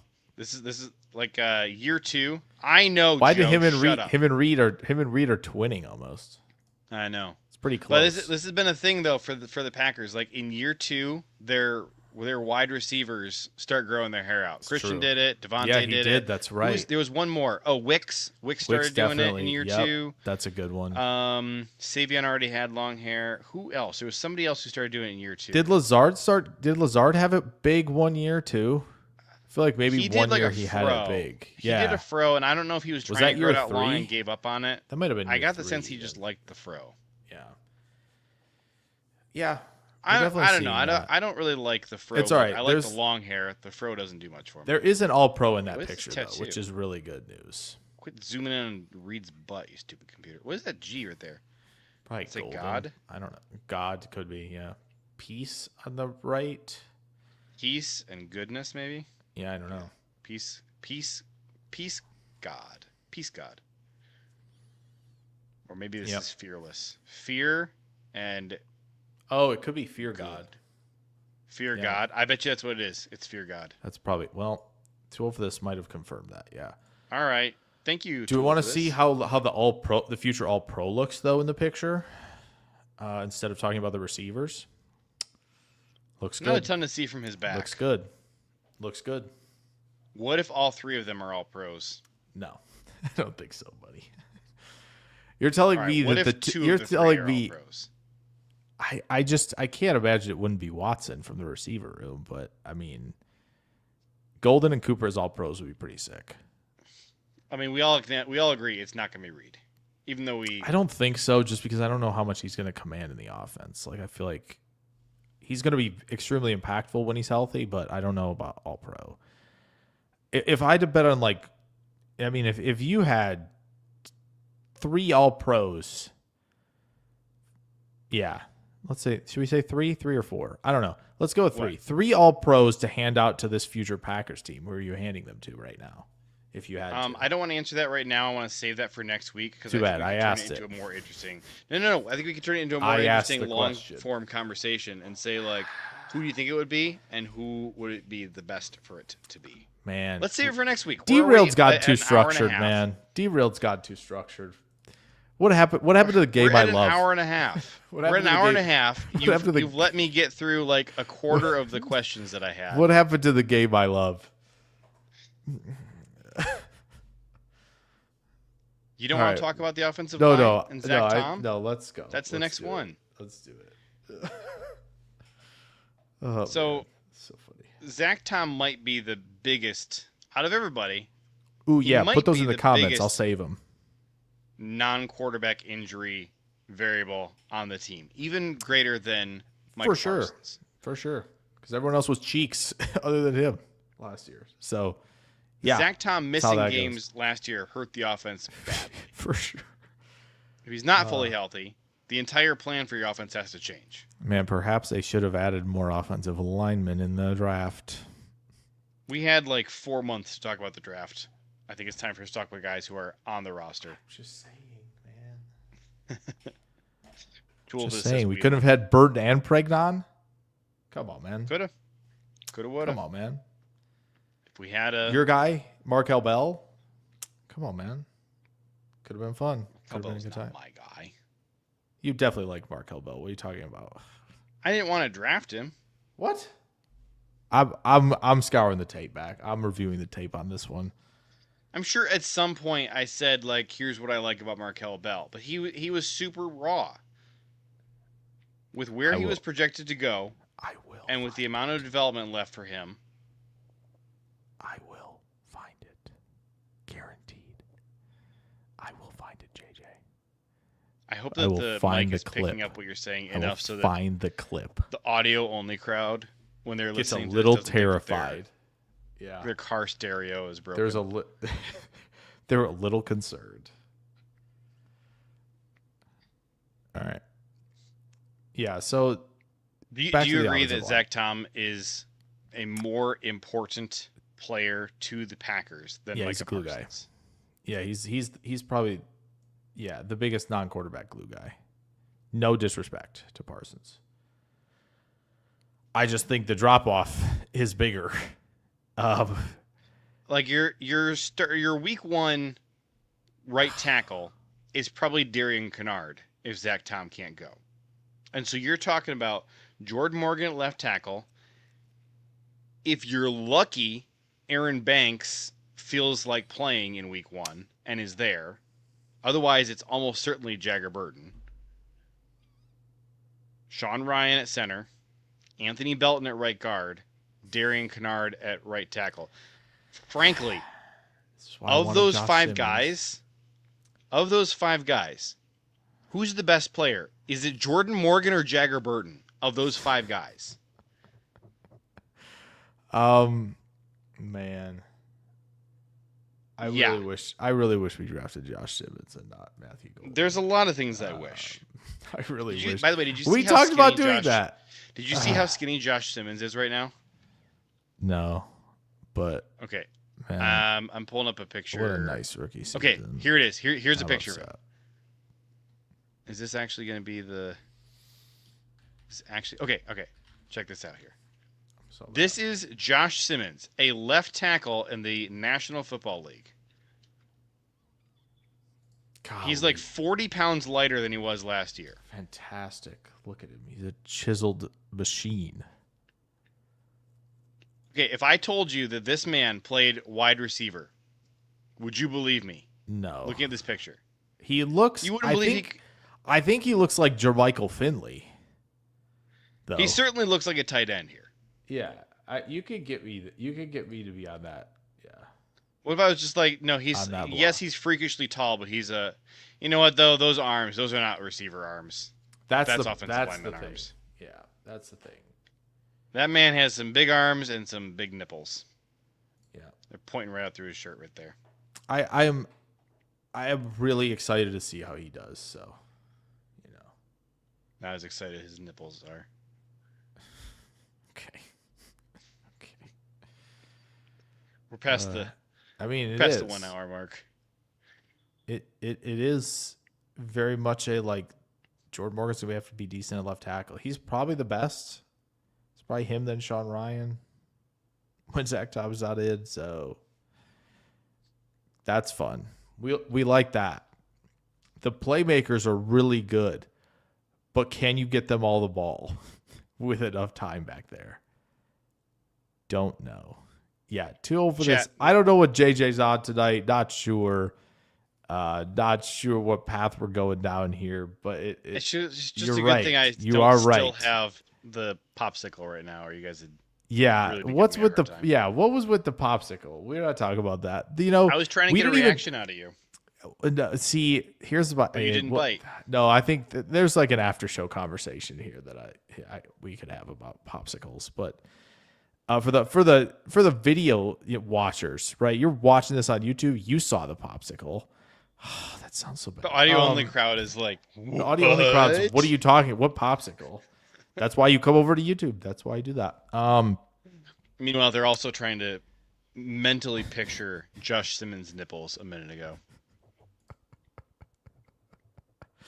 Joe says, I feel like I need to go home right now so and take true. 2 showers after this episode. Ay. Why are you not at home right now? Do you work nights? Oh, you do work nights. He does. That's right. Because, That's right. Yep. Because that's your excuse for why you won't come on our podcast. No. Okay, he brought it there. All right. Was that a Zuba? Was that a Zuba popsicle? All right, I have to Google That's Zubas. I don't know what the this best. is. That's the best brand? comment I've seen in a long time. Holy cow! That's so. Is good. this a dated reference? Oh, I It's know the pants, these. right? It's the pants. Yeah. Yeah, for yeah, sure. yeah. Yeah. No, that's really good. That's really good. Because it was like a really pudding like popsicle, right? Yeah. That looked like the pants. Yep. That's really good. So, Jake, All right. if this season, well, let me ask you one question first before Sure. I toss you this big one. I think we have massive uncertainty right now about the kicker. Yeah, You're going to have that anytime you're Of course. going to a new kicker who's a Yeah. new NFL player. Yeah. The McManus misses, especially in the playoff, like loomed over this offseason. Yeah. Can you True. be confident in the roster if you're not confident in the kicker? And this isn't a philosophical question; it's a practical conversation. I was gonna say I can keep bringing the bid out for this question. Yeah, I mean, there was talk. Was it? This wasn't. It wasn't last year. Well, no. Did the Rams What have was special last year? teams issues last year? Kicking. That was a Who? big thing, right? The Rams last year, they had kicking problems early on in the season. They changed I kickers, don't right? Remember? Or was that the year before? I don't know. But yeah, I think eventually, if you leave it as a problem, it will. Yeah, I mean, yeah, it will probably end up a one. Yeah, I mean, uncertainty at kicker, Right. yeah, is something that can Yeah. loom large. No question. No question. Troy in the chat says, "No, you can't have confidence in the roster if you're not confident in the kicker." 5 games last year tells For us sure. that. Yeah, Yeah, there's 5 wins that you don't have from last year. and one of them was Like- against the Browns.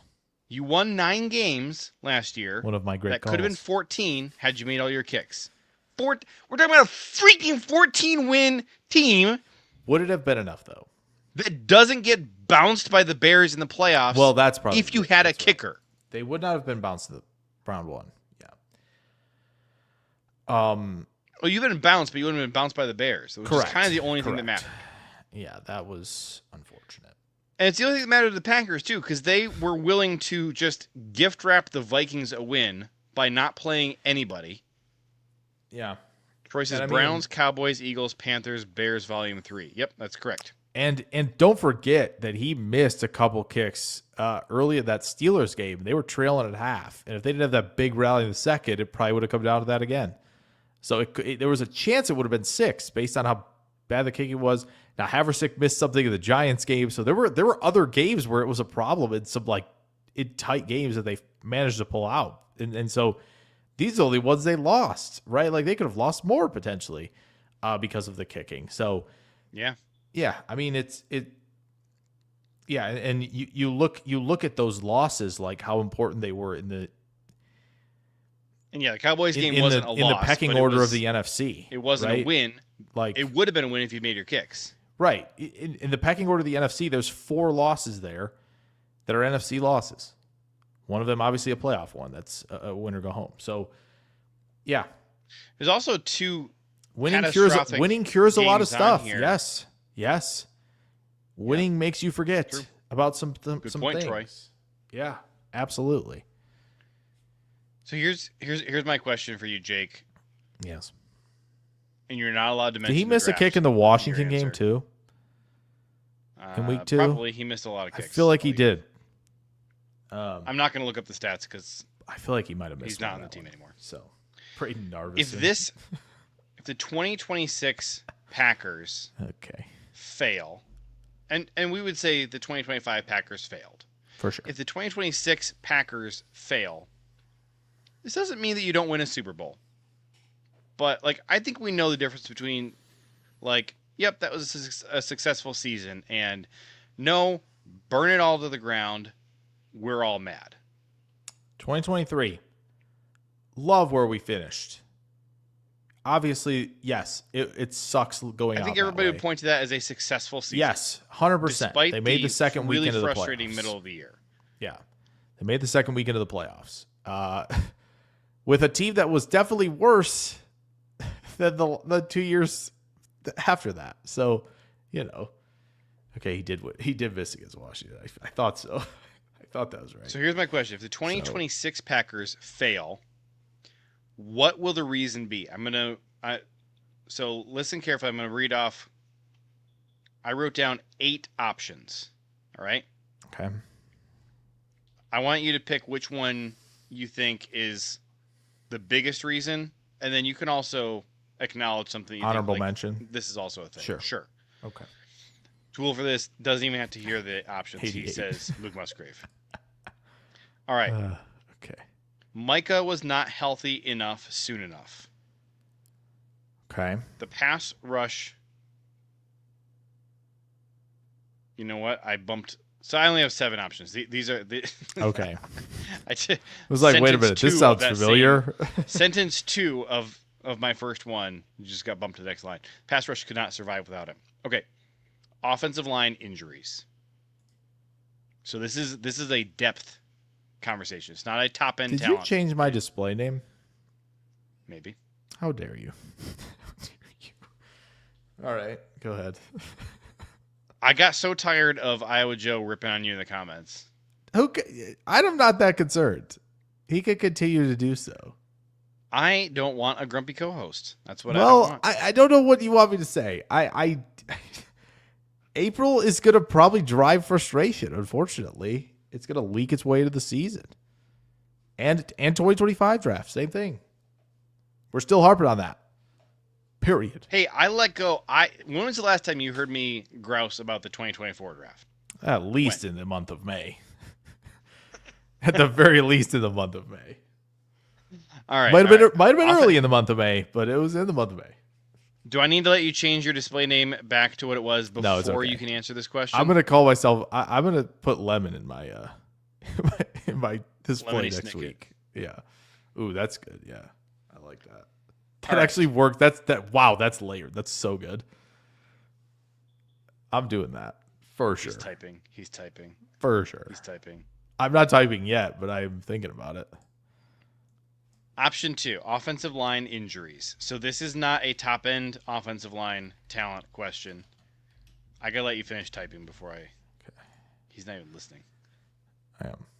I'm listening. Go ahead. Offensive line injuries. Sure. All right, number 3. Cornerback was not fixed. Number 4. Wide receiver consolidation backfired. Number 5. Kicker costs them again.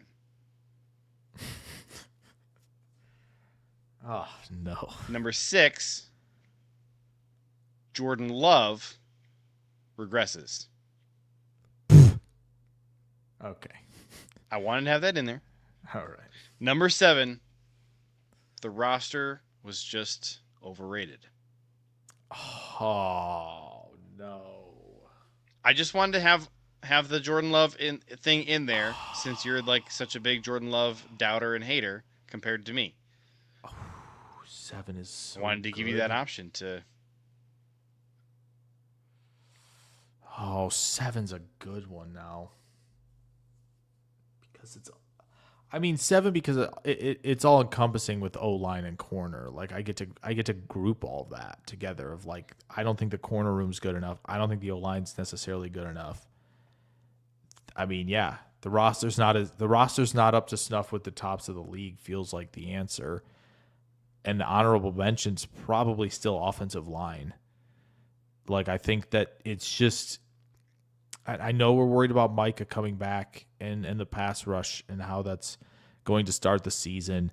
But I think once Micah's back, I think we're going to have less concerns about that, obviously, because he is the force multiplier. Zach Tom can walk back through that door, but that doesn't mean the 5 as a whole is going to be a great unit. And that to me is the biggest problem. Like, I think corner can be covered up, especially if they're going to run things the way they want. Maybe they don't run the things the way that Gannon wants on the back end with some quarters mixed in, but like, I think it just comes down to the roster maybe isn't up to elite of elite snuff, and I don't want number 7 to be like a catch-all that then let's allows you to say sure. offensive line and cornerback and pass rush. It's really just talking about O-line. Like it's O-line. Then, our players sure. are not as good as we think they are. It's O-line then. I just don't think that. I think that's going to be the undoing. I think there are ways to, hide a little bit of the coverage deficiencies at corner. I think there's ways to do that. There really isn't a way to do everything this offense wants to do without the offensive line being up to snuff, period. Like, the 7-step drop game cannot exist without good pass protection. They don't have that, and this unit's not in sync because they have a guy who's still working things out as trying to be the long-term center. You've got a second-year guy who's trying to figure it out at guard. You got a guy who's finally, after a couple seasons, going to take over as your left tackle, hopefully your franchise left tackle. It just feels like there's a lot of question marks, and then we haven't even gotten to the elephant of the room, Aaron Banks signing. Like, it's all over the place. And so it's really unfortunate that they might have to rely on Jaeger Burton to be the dude that is saving them a little bit this year. And it would honestly be really annoying if they have to play Zach Tom at center because they can't figure it out, and then now Kennard's your right tackle. Like, there's just, I don't think they'll end up doing that. You think they're going to move Sean Ryan off of center? I don't know. Like, I just think there are just so many ways with the O-line things can go awry. And that's why it's my number one when it comes to this question as to be their undoing. I just think there are just a lot of question marks that we kind of hope are fixed, and they're a good enough starting unit. Sure. I wish they had done more. They didn't do more. They added a guy in the 5th round. And they're hopefully first round left tackle from 2 years ago is ready to go. Like, it's kind of it. It's kind of how it rolls. Do you think I should have included an option in here for being too one-dimensional might cost them? Oh.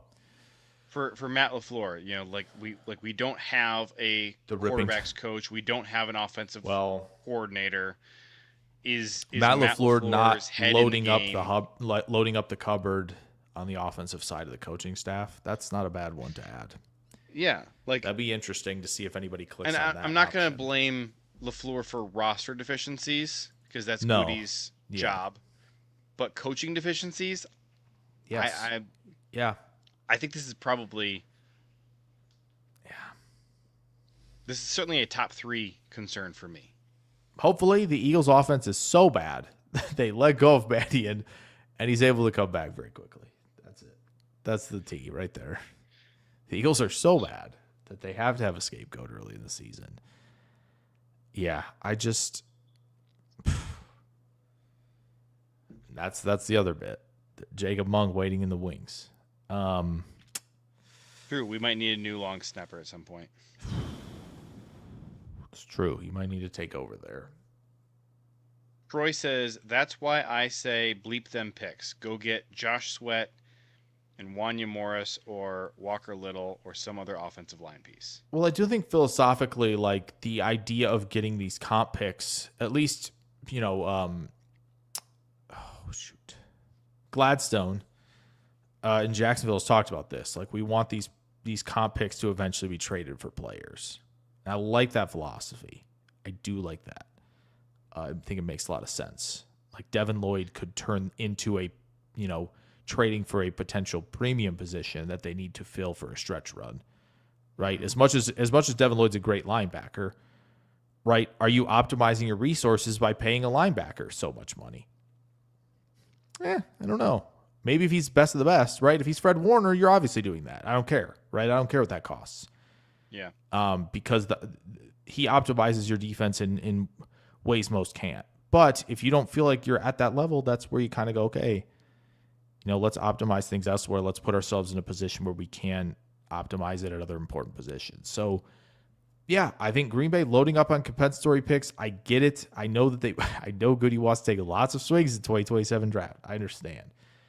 But it could be nice to get some of those, turn some of those into players that could stick around. I think it would be nice to get a little bit older on the roster. Like, you've had a lot of youth on the roster, but not a lot of that youth has been playing meaningful reps. It's your bench is full of youth. Yeah. And then when called upon because of injuries, they haven't really been able to deliver a lot of the time.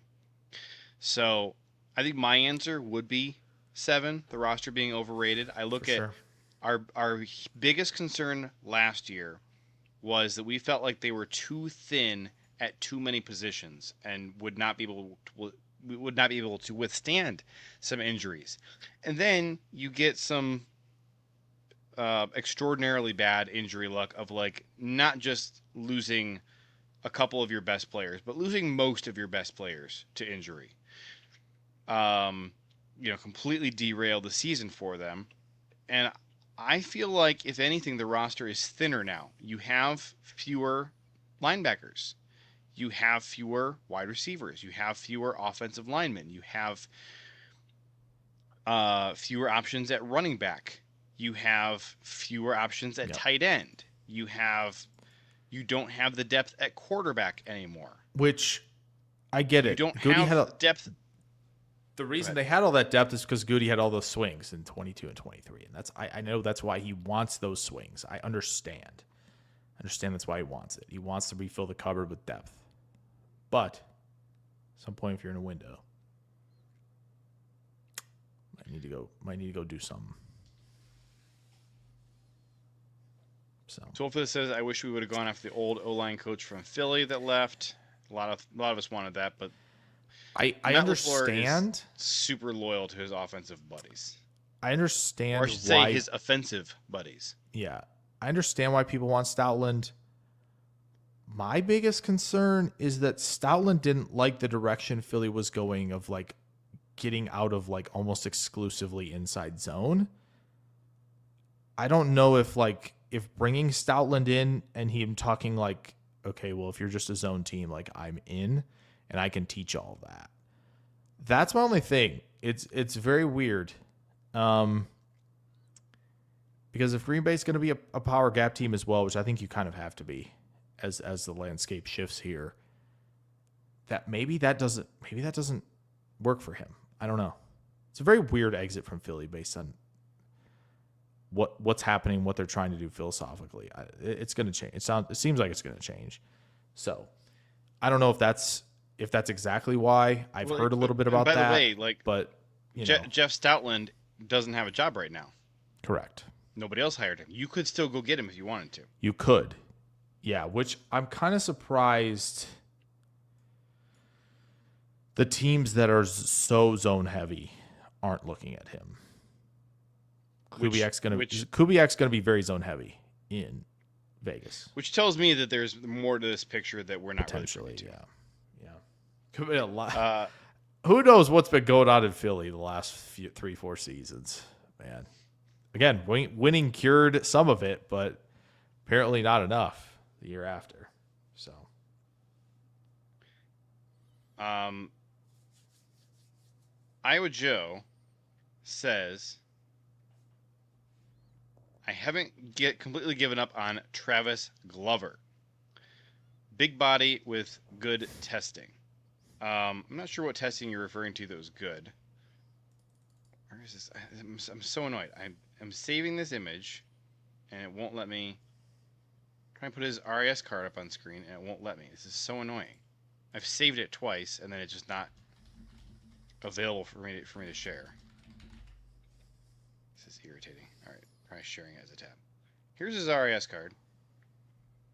471. Maybe in-game testing is good. I don't know. I will say, and it's well documented, I've never liked Travis Glover. and don't know why we drafted him at all. Joe says Joe Thomas was recently at Packers practice. This is true. Maybe they can convince him to be an offensive line consultant. Do more than that, please. I would sign on that. You know who else was there? Brian Kelly. No, And thank you. who's the other No, thank you. There's Brian Kelly and No, thanks. who was it? There was somebody else. They This let him Tucker in the Kraft came over, building? talked to Brian Kelly. Oh, it was Matt LaFleur's dad. That's who it was. Oh, Yeah, Brian Kelly was there. I would have booed him so quickly Dude, I hate Brian if Kelly. I was so there. much. If I was there, I would be like, I would have been yelling, "Get out!" a bunch. Like no, we're not doing that stuff, man. Get him out of here.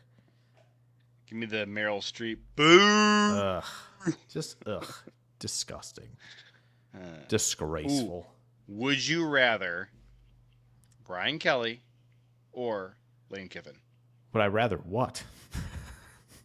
Would you rather Hire them? Yeah. You don't get to know the position. It's just there's you just have to you're hiring them to coach something for you. Coach. Okay. Yeah. They're gonna be coaching something for you. You don't get to choose what. Oh man. Okay. You gotta answer. I feel like Lane Kiffin. I think that's where I'm going. Okay. Just for some offensive wrinkles, I think. All right, Brian Kelly or John Gruden. What? I bring him up because I know you don't like him. Man. Probably Gruden.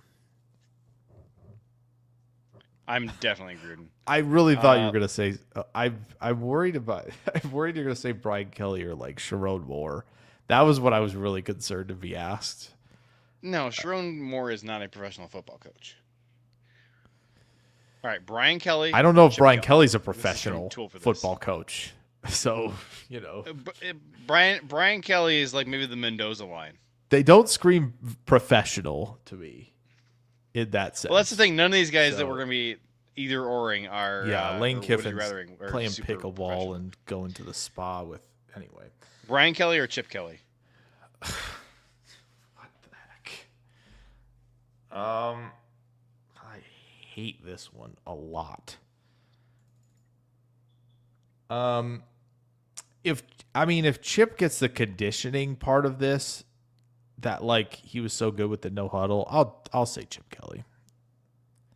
Brian Kelly or Bobby Petrino? Come on, man. Jeez.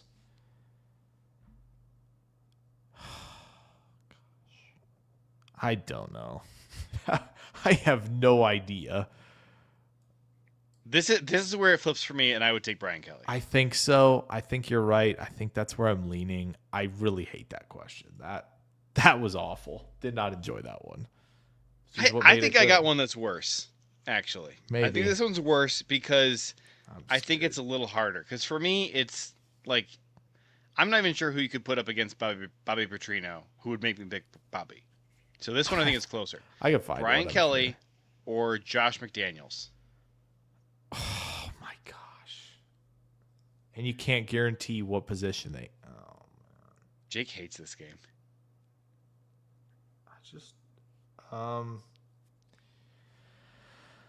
I'm gonna gamble on McDaniels isn't being handed head coach. I think I have to gamble there.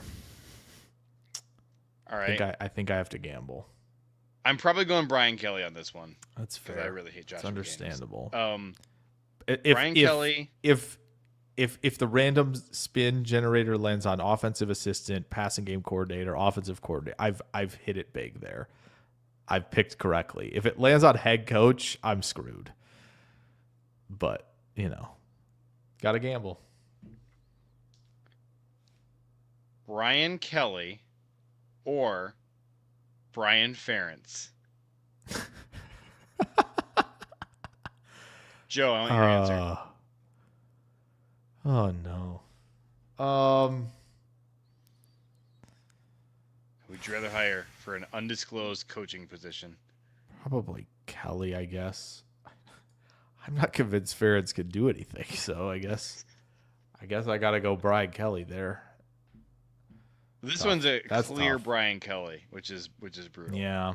Brian Kelly or Adam Gase? Brian Kelly, I think. Yikes. Adam Gase or Bobby Petrino? Ooh, in that case, that's I'm the one. That's the one right there.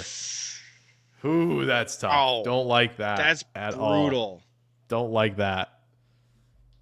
Don't like it. I have to answer it because I made you answer all the other ones. Yeah, I'll that's say that's the worst one, I think. Hate Brian that. Kelly or Adam Gase or Bobby Petrino. Yeah. I'll go Adam Gase because even though he's an awful football coach, I don't think I can confidently say he's an awful person. I don't think that's been out there at all. Yeah, I agree. I think, yeah. Okay, what about this? All right, Adam Gase. Yes, but you cannot guarantee that. It is Okay, an for the audio-only undisclosed crowd, coaching Joe says- position. Joe says if you look at Brian Ferentz and say your only responsibility is working on the offensive you can't line, guarantee no that. play calling, no offensive responsibilities outside of offensive line, I go with him. Still a good old coach. The problem is that's what you have to bank on is the random wheel spin. We should have brought the wheel spin out and had it land on all the That's what we should have done. Oh, well. All the coach. Yeah. We should have done that and then spun to see. How long does it take to set up a wheel? I mean, not long, but we've gone through the questions though. We're gonna bring the wheel back this summer though. I got one for you. That's a guarantee. Okay. I got one for you that hopefully it's a Packers question that kind of brings us back to wrap us up on the eve. Nope. I want to do another would you rather. Okay. This one is entirely like you have to endure their personality. No, don't do this. I'm gonna go Adam Gase versus Jim Harbaugh. I knew you were gonna put Harbaugh in there. We can't hear you. Too far away from the mic. I knew Harbaugh was gonna be a part of it. Ugh. Harbaugh's been more successful. Yeah, way more successful. I'm taking Harbaugh. I can't. But you have to live with Harbaugh. You gotta look at his khakis. You gotta listen to him at the press conferences. You gotta I'm doing that. That's fine. Put up with him being a weirdo. Yep, I can do it. I'll put up with it. All right, I'm gonna give you one more. Is it Packers related? It is. Yes. For an undisclosed position. Roster spot. Oh boy. Would you rather Adam Stenavich or Luke Getsy? I think that was the biggest eye roll of the night from Jake. He's, for the audio only crowd, he's holding his head in his hand and massaging his temples. He's like 4 feet away from his mic. Gross. Probably Stenavich. So Wolf said this was like nails on a chalkboard. Steno. Luke Getsy or Luke Musgrave for an undisclosed job. Oh man. I'm gonna roll the dice. Give me Musgrave.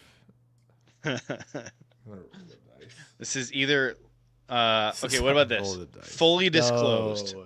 It just comes down to so you've picked Ed it policy in your head. Here. So you remember Yes. Was it the Ravens? Was it the Ravens owner got to make a pick? Yeah. Okay, so we're doing that. So the Ravens owner got to make a pick. So Ed Policy gets to either pick a player or a coach, and he is going to the wall for. He either wants Luke Getsy as the quarterback coach or Luke Musgrave as a tight end. And Brian Gutekunst is saying, no, you can only have one of those two, not both. And then they turn to you, Jake Schyvinck, and say, you decide which one it's going to be. Musgrave. I just don't want Getsy anywhere near my field. Not that I want Musgrave anywhere near my field either, but I don't know. That's Joe has an interesting one here: Adam Stenavich or Luke Butkus. But here's the thing: if you're like, what's this for? Because if it's just for offensive line coach, I think we'd clearly rather have Well, that's the Steno as problem. line coach. That's the problem. If right? it's at offensive coordinator, I don't know. Maybe Luke Butkus actually has what it takes to be an offensive coordinator because Steno doesn't seem to. Yeah. So it's a little tough. Like these, I'm not sure. I think like I'd say Steno between the two guys, kind of no matter what, but they're a little hard to compare. I think Steno probably, but that's a tough one. Last one, too old for this. Mike Holmgren or Andy Reid? It's gonna be Andy Reid for me.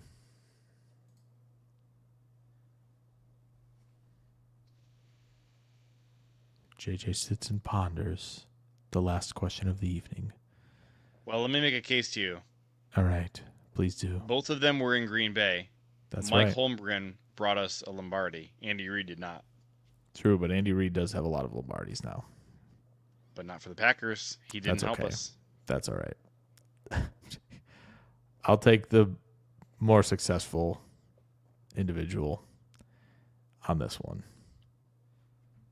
Who's the other guy? So we had Andy Now Reid. we've John gone away Gruden, from coaching. Who is the other mega famous head coach Mooch. who came from Green Bay?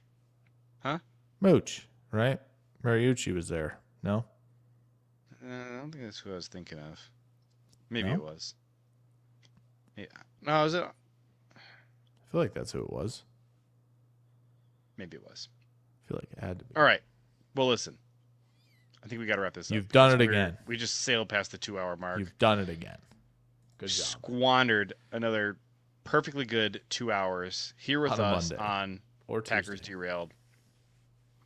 Thanks for tuning in. Thanks, Bill, for the donos. We appreciate you guys. Yes. Yeah. 12 for this says Gollum or Wormtongue. Gollum. I was going to say save that sometimes for the Substack. Sometimes he after helps show. you, whereas Wormtongue is always working against you. It's true. Me and my Good point daughter there. have been going through The Hobbit together. She's only 3 years old, but we're listening to The Hobbit on audiobook. Oh, listening. And Okay.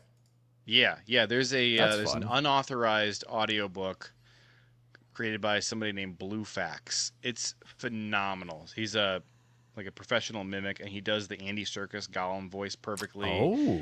And he Okay. Tolkien writes all these song lyrics throughout. Like he'll be like, and then the dwarves broke out into song, and he'll write like a page and a half of lyrics. And this guy actually goes ahead and sings the songs in multiple voices and layers them together so it sounds like a bunch of dwarves singing together. And he's got sound effects and everything. That's it's nice. fantastic. It's very, very, very good. But it's unauthorized, so you can't buy it. You gotta find it is the thing, which is easier said than done. Although Internet Archive has it, so that's where you gotta go get it. So yeah, we're got some timely references on here because I'm going through that with my daughter right now, and I just saw Moneyball last night again, one of the greatest movies ever. Although I was so I picked Moneyball for me and my wife's movie night, and I had forgotten how slow moving the movie is, and she's not into baseball. Yeah. And I was like, if you enjoy baseball, it's so good, and the slow burn is awesome. But if you're not really into it, then the slow pace is kind of nails on a chalkboard. So kind of felt bad for dragging her through that, but it was really good. Iowa Joe says OPE started our Star Wars trivia show today. Awesome. I will definitely check that out. You guys go check that out. OPE 1919, I think, is the YouTube handle. So do check out their show. Friends of the show. We like them a lot. All right. That's our show. Thank you so much. We love you. We appreciate you. Be back here with us next Monday night. I don't know how long we're going to be doing once a week. Maybe we'll go back to twice a week. Who knows? But for now, this has been Packers Derailed. Please rate and review us on all the platforms.